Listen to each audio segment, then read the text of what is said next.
Estamos de volta com o nosso MCast dessa semana com um convidado super especial, Dr. Ronaldo Ferreira Tolentino, para tratar de um tema que é o assédio moral na Justiça do Trabalho.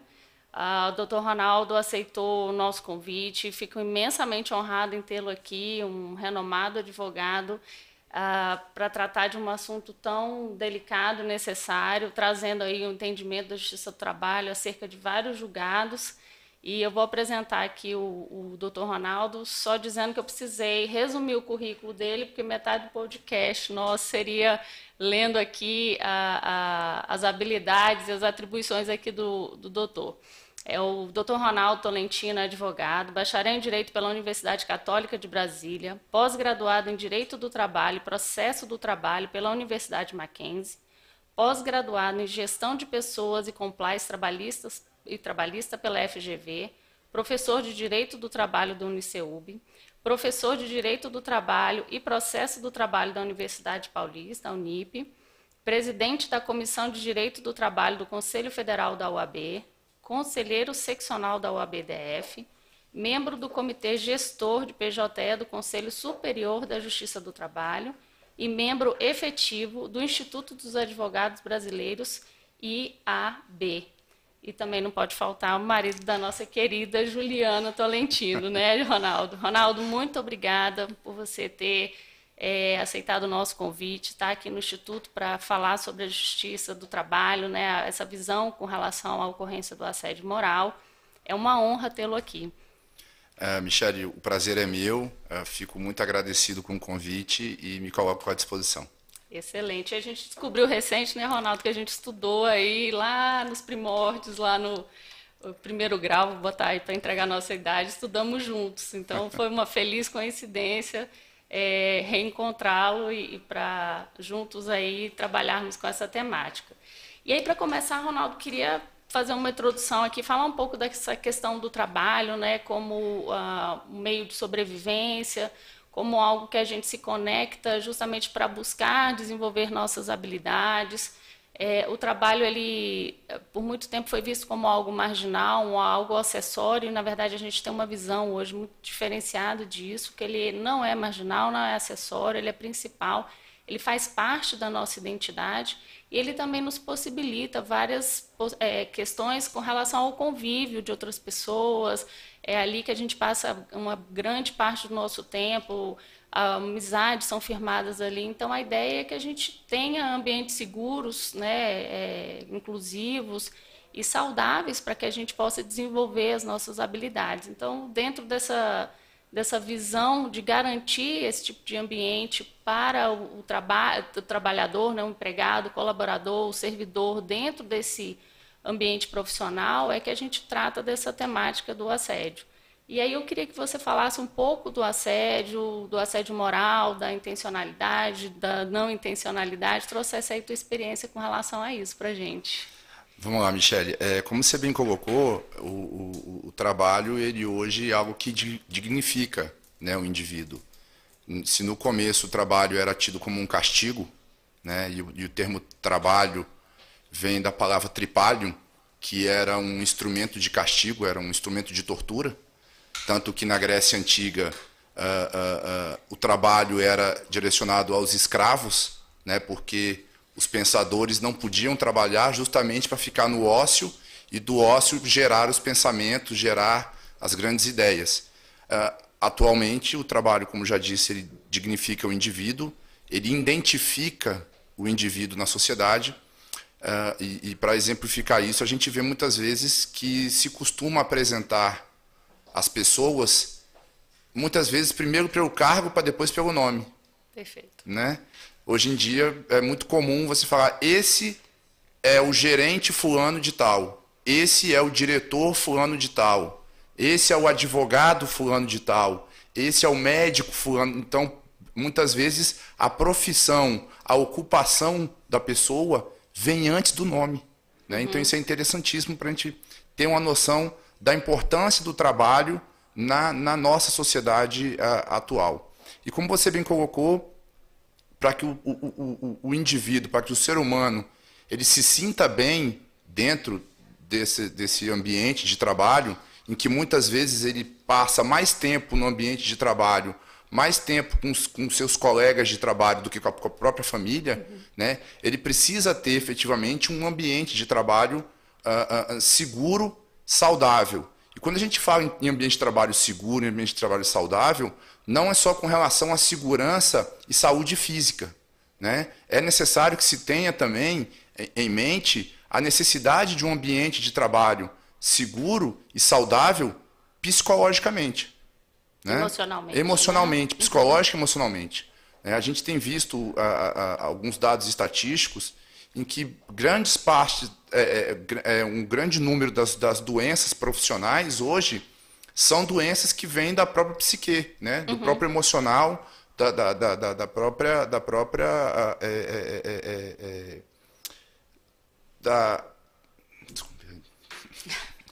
depois ele edita. Vai, pode ir falando. A gente precisa ter um ambiente de trabalho que também do próprio emocional, do próprio psicológico do ser humano. Não, então, não limitado à saúde e segurança física, né? Muito mais, cada vez fica mais importante também que se dê atenção ao emocional, que se dê atenção ao psicológico.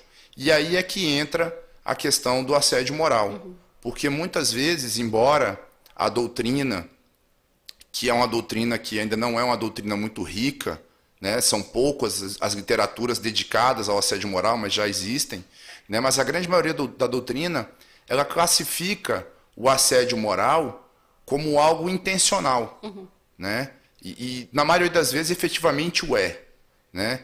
Quando o agente assedia moralmente a vítima ou as vítimas, na maioria das vezes ele efetivamente tem essa intenção de assediar, ele tem a intenção de abalar aquela vítima, de causar um dano psicológico, de causar um desequilíbrio emocional naquela vítima.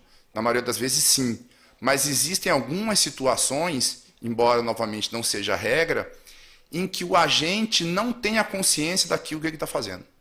Isso é interessante. Né? Isso é interessante porque, novamente, é algo que a doutrina, são poucos os doutrinadores que tratam desse aspecto. Mas a gente vê no dia a dia que acontecem algumas situações em que o agente ele não consegue ter consciência do seu comportamento, né? Então, muitas vezes é necessário que alguém de fora converse com esse agente, até para que ele possa ter um feedback sobre uma outra perspectiva, né?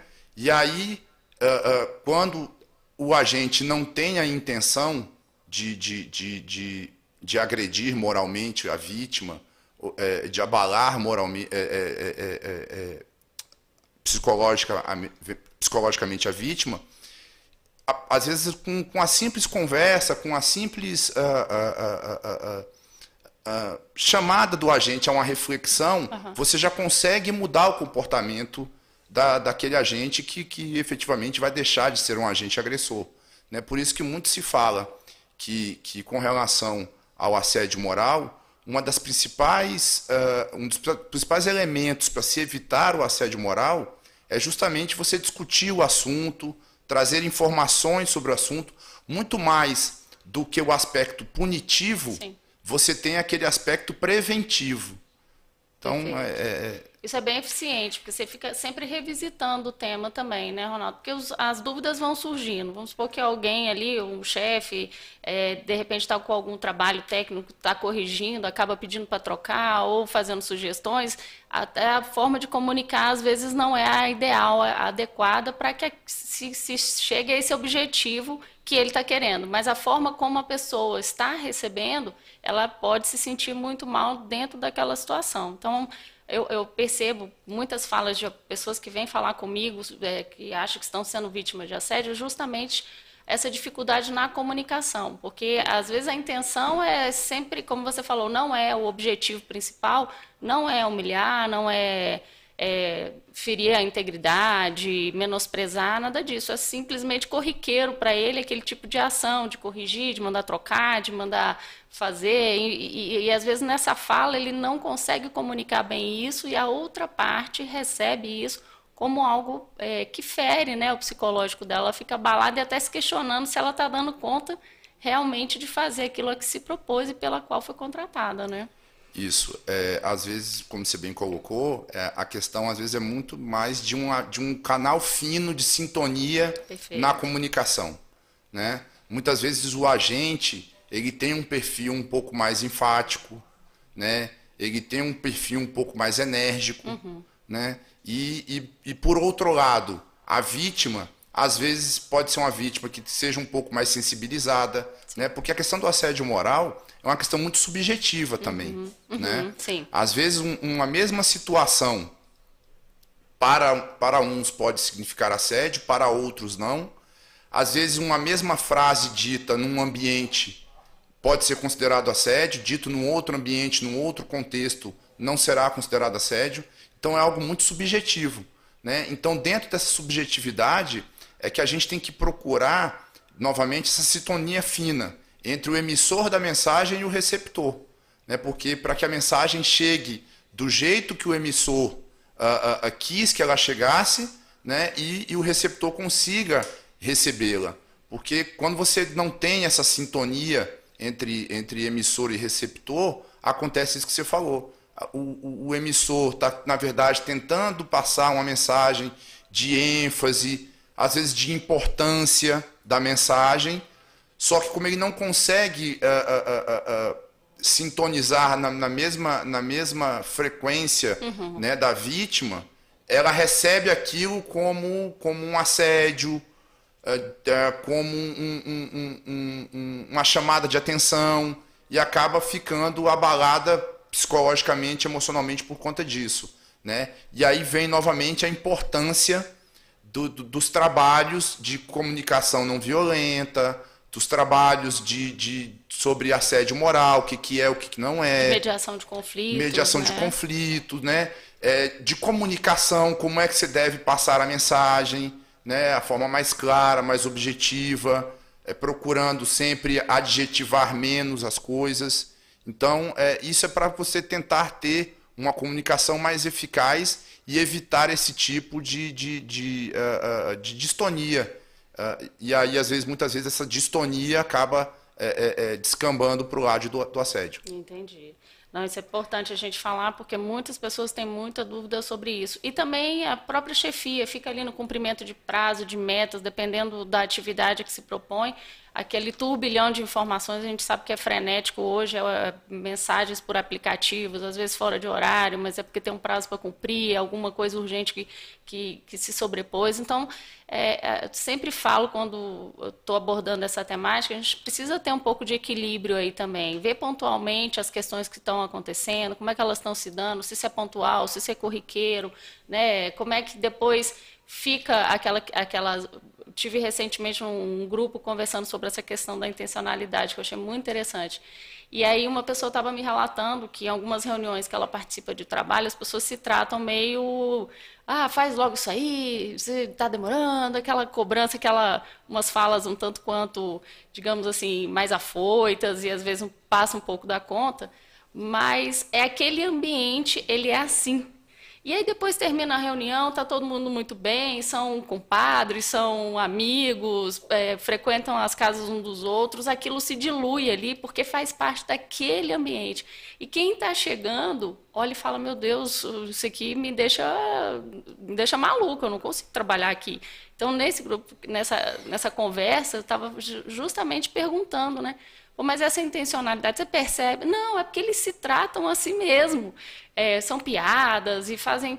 E aí depois daquilo ali fica tudo muito bem, obrigado, até sair ali, vai jantar, vai, né, continuar compartilhando uma vida fora do trabalho. Então, às vezes, eu acho que a gente tem que trabalhar muito mais no pedagógico do que no combate em si. Porque depois que o dano acontece, a gente sabe, né, Ronaldo, você acompanhando aí vários casos, com certeza nessa tua longa jornada aí como advogado, as consequências são irreversíveis em muitos casos, né?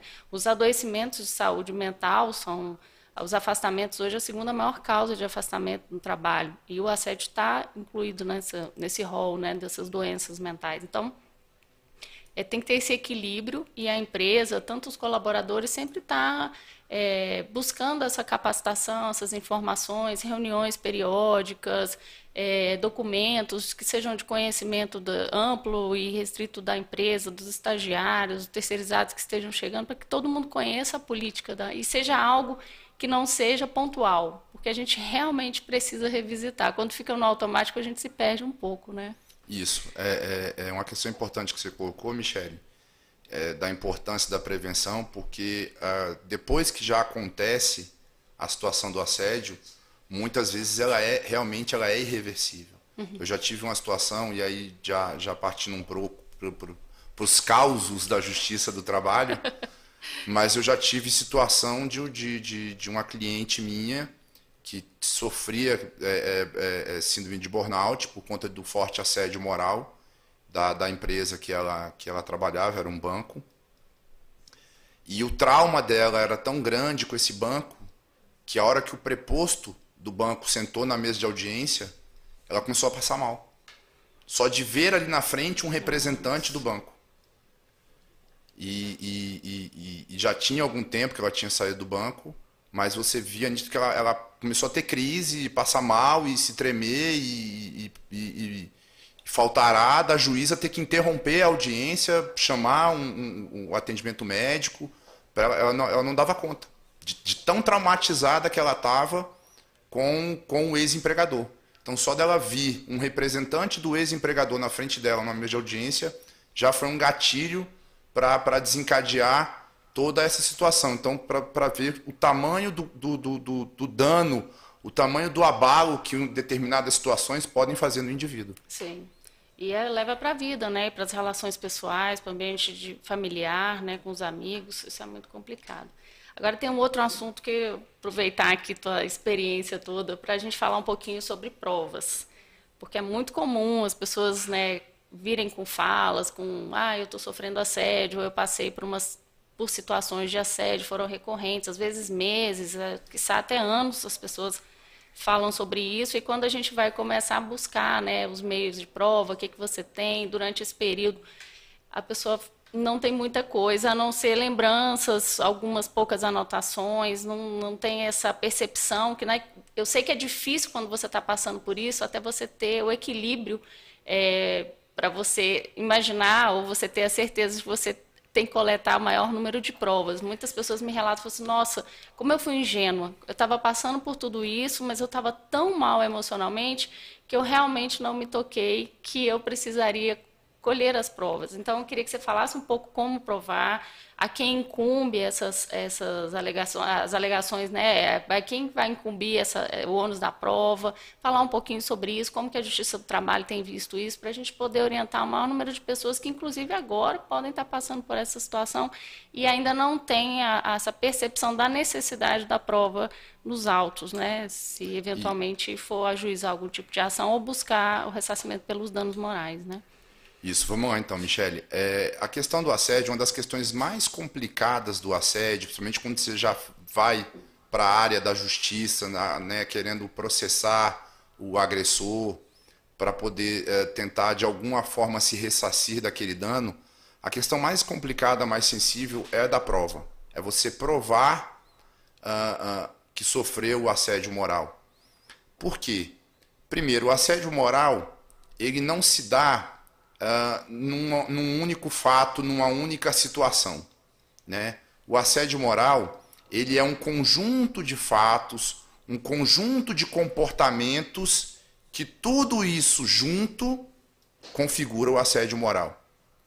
Então a pessoa, ela às vezes, como você bem colocou, ela demora para poder perceber que está sendo vítima de assédio moral. Porque o agressor faz uma vez, ela fala, não, foi a primeira vez, ele nunca fez isso comigo, tal, vou relevar. Faz a segunda, você já fica... Faz a terceira, então até você, né, vamos chamar assim, até cair a ficha que você está sendo vítima de assédio moral, você já passou por algumas situações, né? E aí você cai a ficha que você é vítima de assédio moral. O que você deve fazer?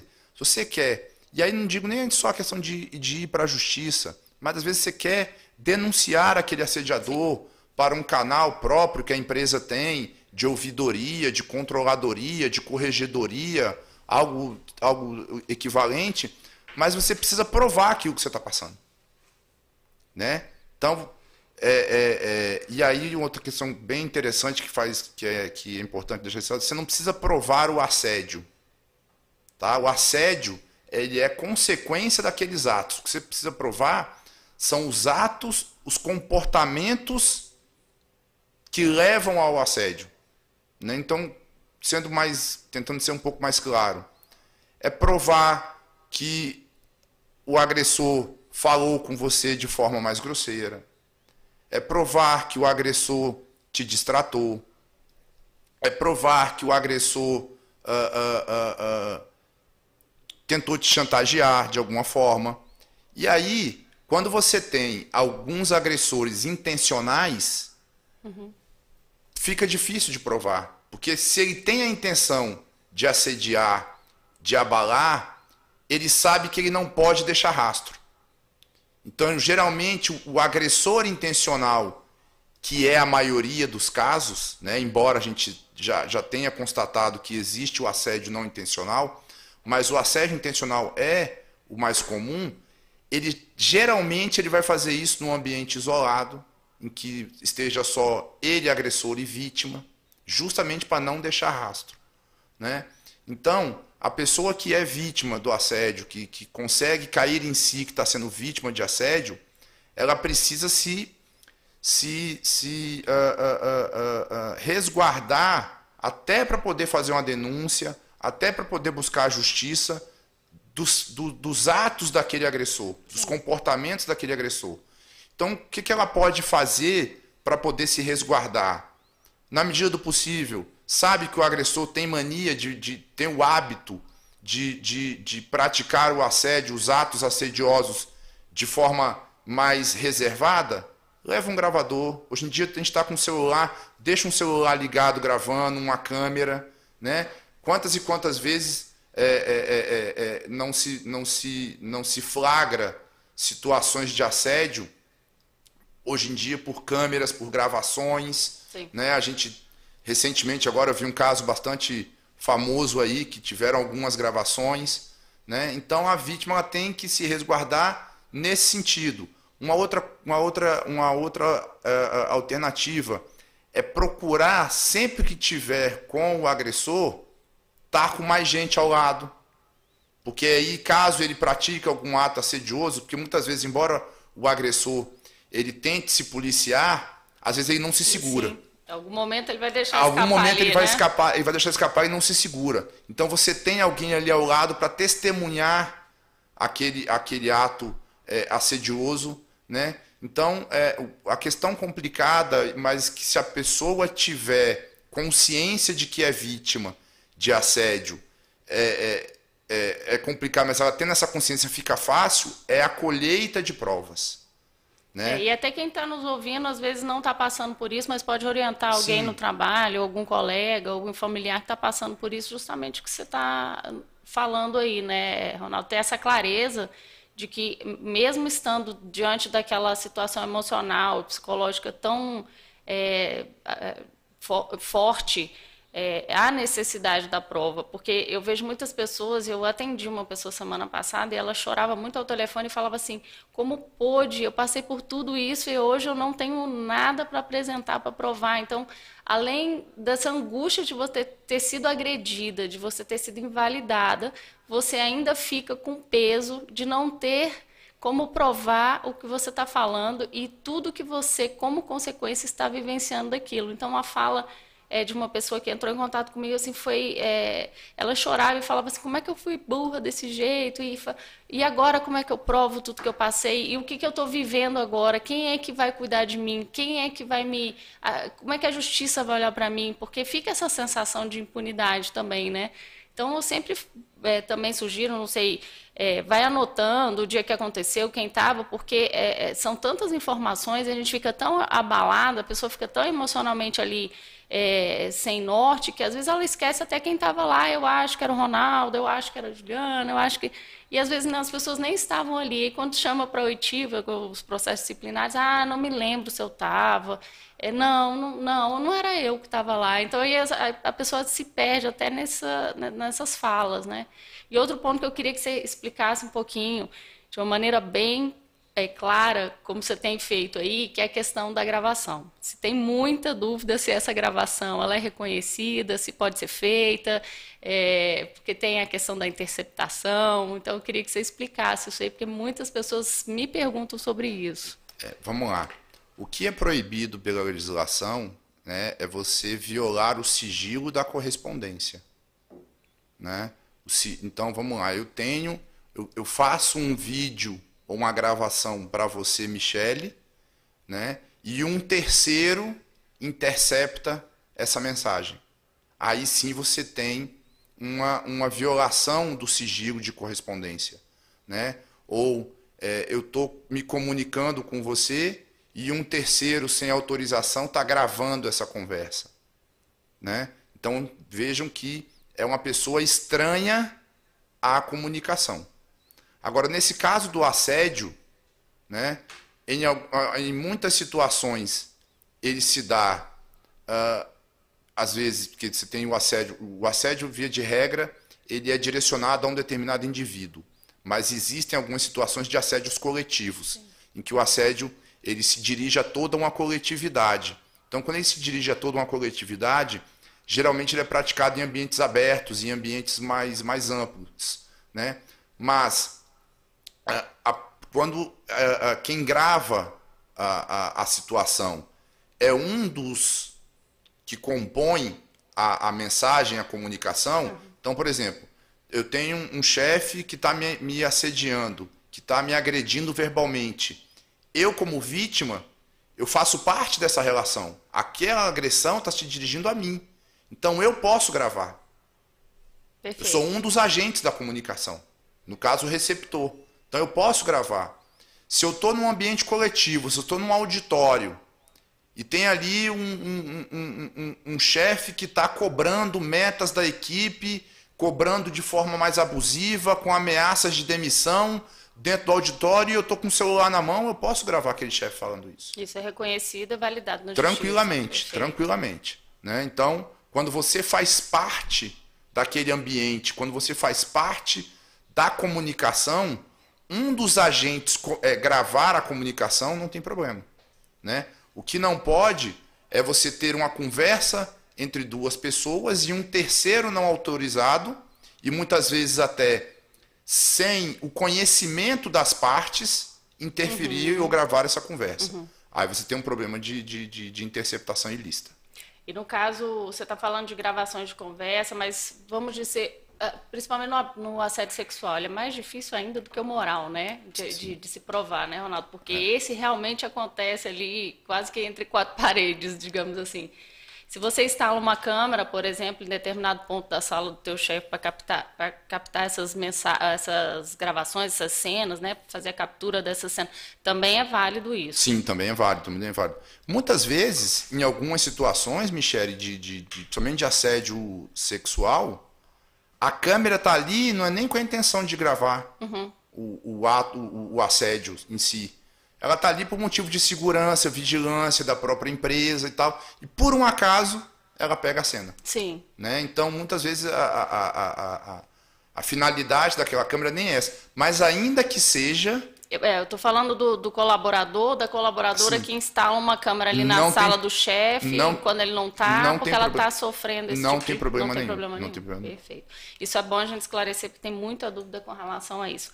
Antes da gente passar para os julgados aí para você comentar, eu queria trazer outra questão também que eu acho importante a gente esclarecer, né? Que muitas vezes o preposto ele pratica determinados atos que não são os atos, digamos assim, orientados pela empresa, com essa política de assédio organizacional que você falou, coletivo, então não é algo que seja exigido pela organização, mas é algo pontual de determinado cargo, ou pessoa que está ocupando determinado cargo, a cobrança excessiva daquelas metas.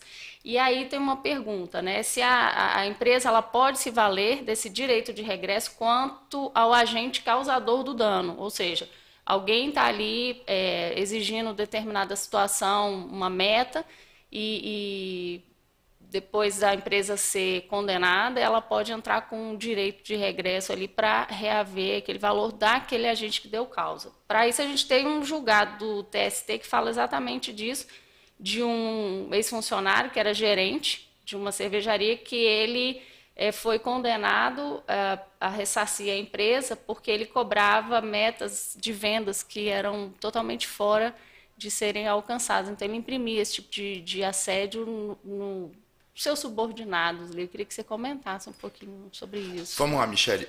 Existem, né, os assédios que é o ordinário, que é um assédio em que o agente, o agente assediador, ele age por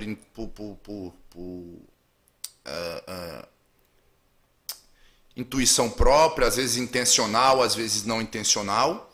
E existe também o assédio institucional, né? O assédio estrutural. É quando os atos de assédio são políticas de determinada empresa, né? Hoje em dia isso já está se tornando cada vez mais raro, né? No passado era mais comum, até porque a justiça foi coibindo esse tipo de prática. Mas no passado era muito comum políticas que eram chamadas de políticas motivacionais, mas que na verdade eram somente políticas de assédio. Sim, tinha um nome bonito, né? A empresa chama de política motivacional, de motivação de vendas, mas na verdade era política de assédio. Então você tinha ali práticas de assédio, mas elas eram institucionalizadas. Elas faziam parte da estrutura da empresa, né?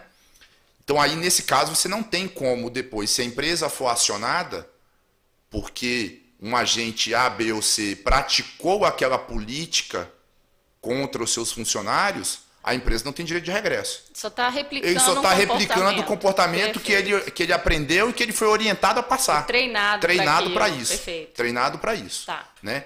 Uma outra situação é quando você tem uma empresa que é uma empresa que efetivamente não tolera o assédio, que tem toda uma política de governança, toda uma política de compliance, né?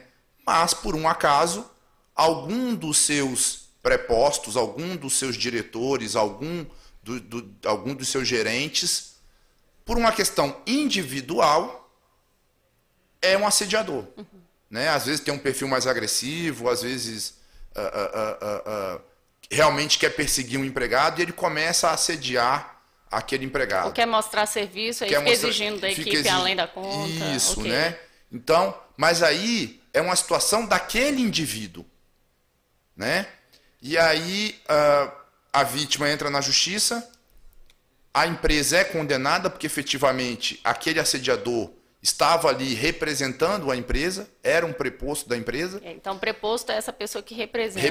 A empresa. Quem isso. Não está muito familiarizado então, com esses termos. Ali, né, quando você é um funcionário e tem um chefe seu te dando uma ordem, ele está personificando a empresa. Ele é a empresa. Uhum. Né? É a empresa que está te dando aquela ordem. Está dando voz ao comando da empresa. Justamente, né? Então, a empresa responde por conta disso.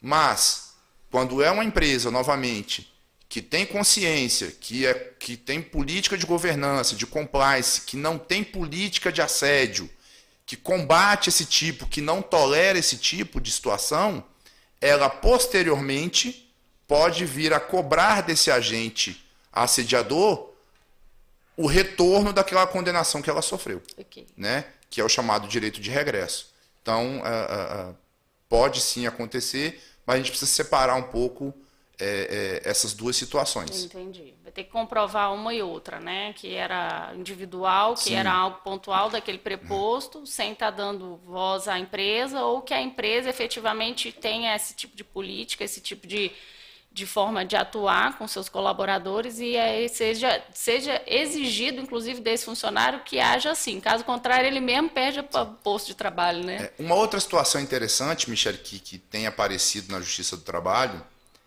é aquela situação em que, embora a empresa não pratique o assédio, ela tolera, ela faz vista grossa para o assédio.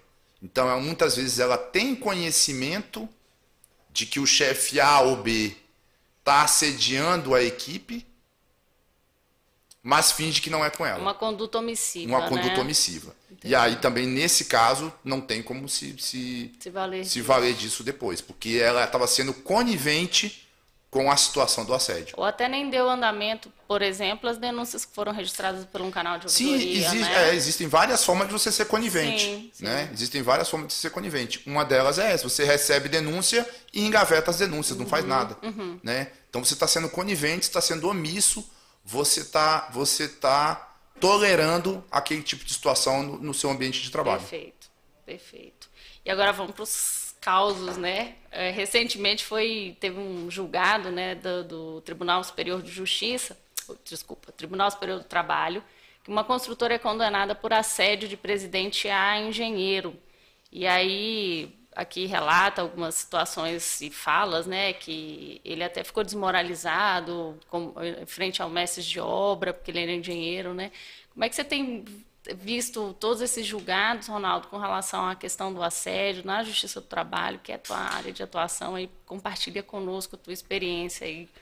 Essa foi uma notícia recente que saiu no site do TST, né, de um presidente de uma empresa que assediava um engenheiro, né, era uma empresa da área de construção, e assediava um engenheiro, e assediava esse engenheiro moralmente na frente de todos os demais funcionários. Né? E aí com palavras de baixo calão, dizia que ele era um lixo, que o trabalho dele era um trabalho porco. Né? Então acaba que essa situação, além de diminuir emocionalmente, psicologicamente, aquele trabalhador, aquele engenheiro, ainda tirava a sua autoridade diante dos demais, dos próprios subordinados. Né? Então vejam que situação, seria aí até um duplo assédio, a consequência era dupla. Além dele sofrer diretamente, né, emocionalmente, aquele ataque por parte do presidente da empresa, ainda sofreu humilhação. Ainda sofria uma consequência reflexa, que era a perda de autoridade junto aos seus subordinados. Né? E aí o tribunal, na verdade, manteve uma condenação que já veio desde a primeira instância. O único fato que me chamou a atenção nesse caso foi que eu achei a condenação aí bem humilde. Né? A condenação, acho que, se eu não estou enganado, foi de R$10 mil. Foi 10 mil. Achei uma condenação bem humilde diante do quadro. Sim. Que foi retratado. E a gente tem que levar em consideração também o porte da empresa e todos esses reflexos, né? Com uma pessoa como essa, então, assim, acho que você tem razão com relação a essa condenação, porque dependendo do valor, né, Ronaldo, e não é só a condenação, né? Eu acho também financeira, né, Ronaldo? Que a justiça, é interessante falar, Michele, que a justiça, principalmente o Tribunal Superior do Trabalho, ele costuma dizer que o valor da indenização ele tem que ter uma dupla finalidade. Né? Ele tem que ter a finalidade reparatória, que é reparar a vítima daquele dano, mas ele também tem que ter uma finalidade, esse valor, essa fixação do valor da indenização, ela tem uma outra finalidade, que é uma finalidade pedagógica, para evitar que a empresa não repita ou que não permita que se repite novamente, que não se repita novamente aquela situação. Ou seja, tomei uma condenação de R$1.000, tá? Uma situação hipotética. R$1.000 eu pago aqui, amanhã, se tiver outro assédio, eu pago mais 1.000, mas pelo menos o assediador está conseguindo cobrar meta, o pessoal compensa para a empresa, está compensando para a empresa economicamente tomar essas condenações e deixar com que a conduta de assédio permaneça no seu ambiente de trabalho. Não, você tem que ter um valor de uma condenação em que ela diga, opa, pera lá. Se eu tomar uma segunda dessa, eu quebro. Então eu preciso mudar o meu comportamento ou mudar o comportamento dos meus empregados dentro da empresa, porque eu não suporto uma outra condenação dessa. Perfeito. Então esse é o, O impacto que isso é vai a causar. segunda finalidade, que é o efeito pedagógico da condenação. Né? Então ele tem esse efeito reparatório para a vítima, mas também precisa ter um efeito pedagógico para o agressor. Perfeito. E tem um outro julgado, foi de 2021, que diz que uma rede varejista foi condenada por assédio moral, um empregado com deficiência mental. Ele entrou pela cota, né, de deficiente. E a quinta turma do TST, ele condenou em R$100 mil. E a fala era o seguinte, me parece que o chefe da segurança ele sabia que os operadores das câmeras de segurança ficavam focando esse empregado, ele trabalhava com aquela parte de carregar os carrinhos, né, de recolocar nas posições e tudo, e eles aproximavam as câmeras e ficavam fazendo chacota, chamando de retardado, de maluco, e isso era transmitido ali pelos walkie-talkies, enfim, pelas pessoas que estavam com os rádios, né, e ele aumentava o volume para que todo mundo ouvisse as zombarias, e o chefe da segurança, de acordo com uma das testemunhas que foi ouvida, que foi uma pessoa da própria segurança, disse que era de conhecimento de todos e que depois que esses momentos passavam, esse empregado ele ia para os cantos da empresa e ficava chorando, porque todo mundo estava rindo dele, né? E eu acho que essa condenação aí vai bem no que você está falando, porque foi uma condenação até bem significativa, foi algo como R$100 mil. Vamos lá. Então, efetivamente era uma situação de assédio. E aí veja que muito provavelmente o magistrado, como deve ser na hora de fixar o valor da indenização, né, ele olha a condição da vítima, a condição do assediador, a repercussão que aquilo teve. Também é importante. Isso é importantíssimo.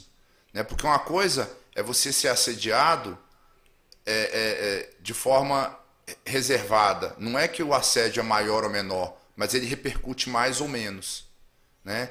Traz mais danos, digamos assim. Seria, né? Expondo mais a pessoa. Expondo, né? Mais a pessoa. Então, nesse caso, que era uma situação em que o assédio ele era divulgado para toda a segurança, pelos intercomunicadores, aumentava o volume, ou seja, você aumentava essa repercussão do assédio, a intensidade e o abalo, né, na própria vítima. Então, o magistrado, ele, via de regra, ele faz esse sopesamento na hora de fixar o valor. Então, efetivamente, aí um dano muito mais significativo, porque embora eu não tenha conhecimento no outro caso de qual era o universo dos trabalhadores ali que acabavam testemunhando o assédio, até o gerente, né, perder um pouco da sua autoridade com os subordinados. Mas nesse caso, sobretudo, eu acho pela condição de fragilidade da vítima, né, também deve ter pesado na hora da fixação do valor. Eu já vi vários relatos e também alguns estudos sobre essa questão do assédio moral com relação aos deficientes, né, que são contratados pela cota. Então, entra pela cota e aí chegam lá e ouvem do tipo, vai trabalhar como todo mundo, é que você não é diferente de ninguém. Então, tem muito isso, né, Ronaldo? Muitas pessoas... Inclusive, a gente tem que ter cuidado, Michele, porque em determinadas situações isso pode avançar para além do assédio. E aí vai por causa de discriminação e passa a ser crime. Perfeito, exatamente. Passa a ser crime, sim, né? Crime propriamente dito, né? Com consequências penais. Sim, porque se a pessoa tem necessidades especiais, certamente ela não pode ser cobrada em alguns aspectos, como então, as outras pessoas que estão sendo contratadas ali que não têm nenhuma necessidade. Então, você também exigir que ele, com algum tipo de necessidade, deficiência, trabalhe exatamente igual ao outro, não teria nem sentido a cota de deficiente, né? Então, é uma fala muito comum, já vi vários relatos, vários depoimentos extremamente chocantes, quando as pessoas ainda ficam se valendo de alguma dificuldade física da pessoa, ou até mental, justamente para ainda imprimir esse tipo de violência, né? Não dá para acreditar que isso ainda existe, né?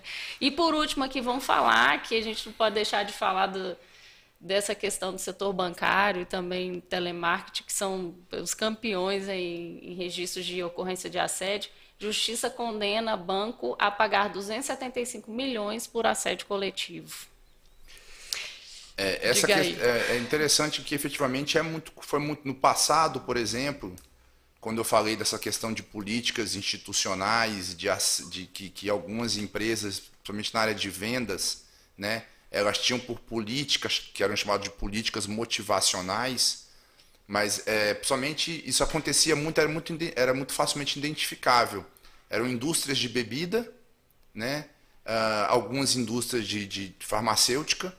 Então era muito restrito àquele universo ali, né, que acontecia isso com muita frequência, que eram situações bem vexatórias, de não cumpriu a meta, sobe na mesa e dança cancan, não cumpriu a meta, paga 10 flexões, não cumpriu a meta, bota um chapéu de burro, orelha de burro e vai para o canto da sala. Isso acontecia muito no passado e era um determinado segmento.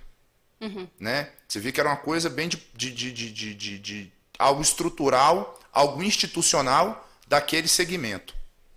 Nesse caso que você citou, das empresas do ramo financeiro, é muito comum esse tipo de assédio que foi tratado aí na decisão, que é o assédio em que a instituição ela exige do empregado uma meta que ela já sabe que ele não vai cumprir. São as metas impossíveis. Né? Então ela coloca metas impossíveis para o empregado, fica exigindo que ele bata aquela meta, que ele cumpra aquela meta, via de regra, sob ameaça, né? E a ameaça mais comum é a de demissão. Olha, você não cumpriu a meta, daqui a pouco vou ter que demitir alguém, vou ter que escolher você. Tal. E isso vira uma constante no dia a dia desses empregados. Né?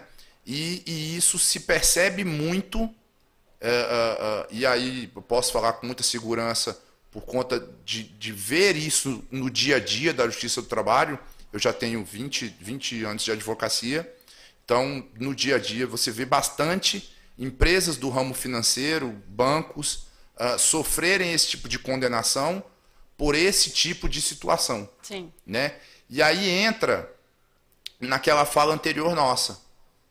Se não era uma política institucional do banco esse tipo de cobrança, pelo menos ele tinha conhecimento e tolerava. Entendi.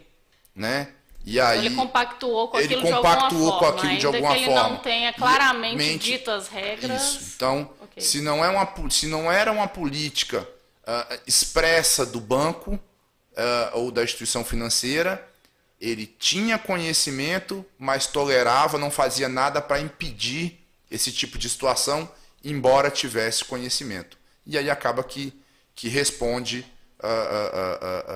tanto de forma individual, como no caso presente, num dano moral coletivo, que é quando você pratica o dano não só ao indivíduo, mas a toda a sociedade. Porque acaba que no assédio moral, apesar de você ter uma vítima direta, né, você tem várias vítimas indiretas. Sim. Né? Os parentes que convivem com aquela vítima, porque acaba que aquilo gera um reflexo dentro de casa. Né? A sociedade, porque aquela vítima vai adoecer, vai ocupar uma vaga de hospital, muitas vezes vai ter que aposentar, vai gerar um benefício previdenciário, Sim. em que a União vai pagar isso, ou seja, toda a coletividade, toda a sociedade acaba sofrendo por conta do assédio. E aí a justiça atenta a isso, condena essas empresas no dano moral coletivo, ou seja, o dano não foi só à vítima, mas a toda a sociedade. Não se restringe àquela relação ali, né, Ronaldo? Ela repercute para toda a sociedade. Perfeito, excelente a tua fala aí.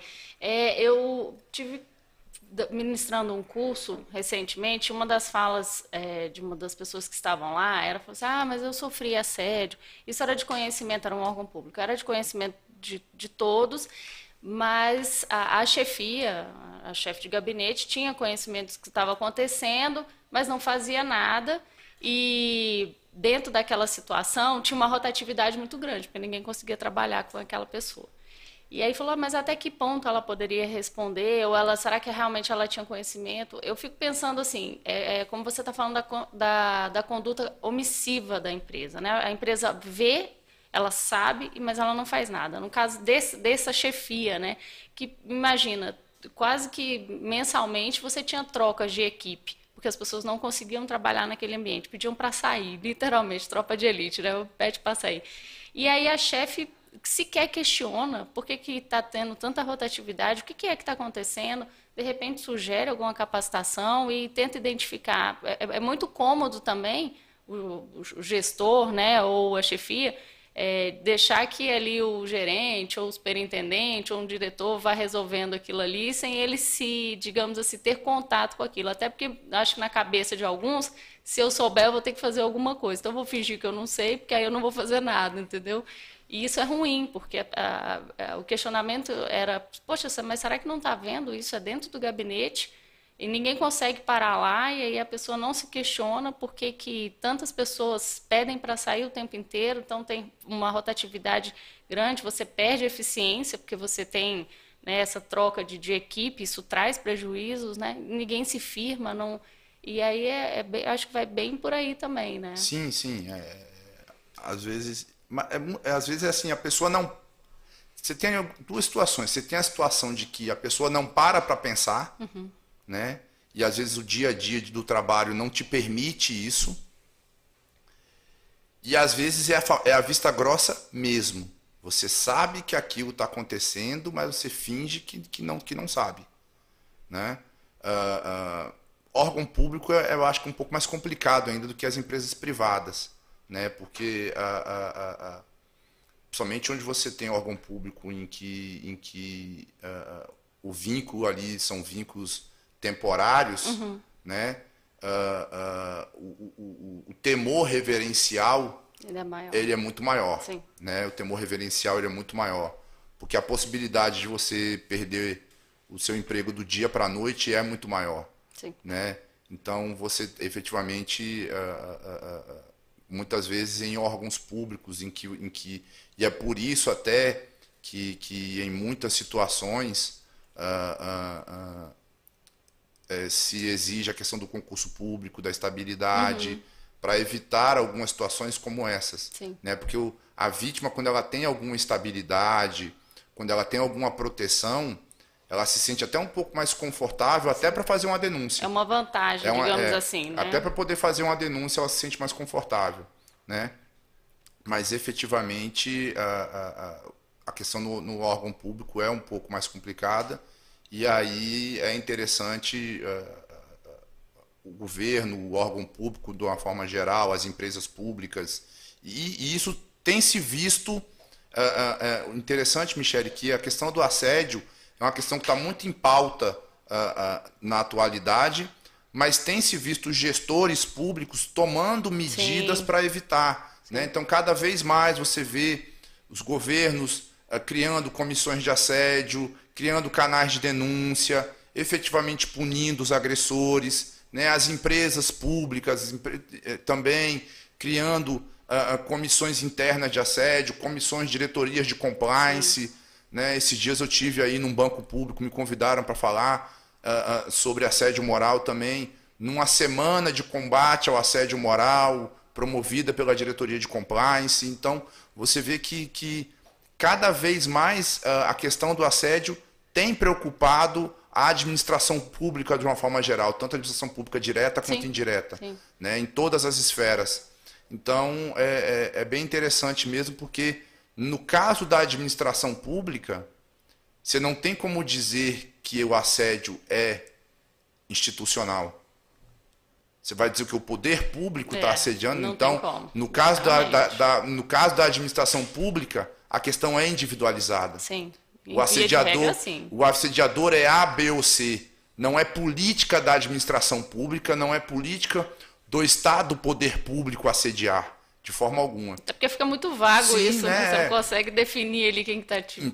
Então, no caso do poder público, via de regra, é bem identificável e aí fica até um pouco mais fácil de se punir quando se consegue provar. E aí, novamente, a gente volta para a questão Da da prova. O Ronaldo, queria te agradecer imensamente, foi ótimo esse bate-papo, não senti nem passando aqui o tempo, trocando essa experiência com você que atua aí na advocacia, é um advogado extremamente renomado, respeitado. Parabéns pelo teu trabalho.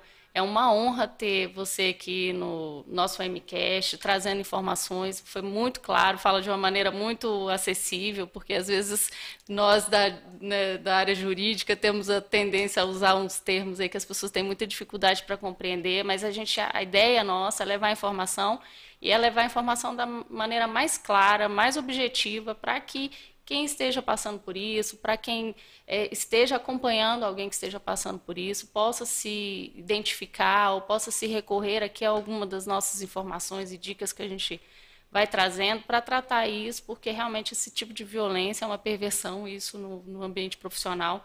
A gente precisa realmente caminhar no sentido de cada vez menos trabalhar no combate e focar na prevenção para que a gente garanta a saúde mental, né, emocional e psíquica das pessoas que realmente precisam trabalhar e que necessariamente precisam trabalhar, porque o trabalho, como você disse no início, né, ele é a nossa identidade, né, o que você faz, é o seu nome e onde você trabalha, né? Quando você é pequeno, já te pergunto, o que você quer ser quando você crescer? Você já vai criando essa identidade. E quando você não tem, você chega para trabalhar, você não tem essa segurança.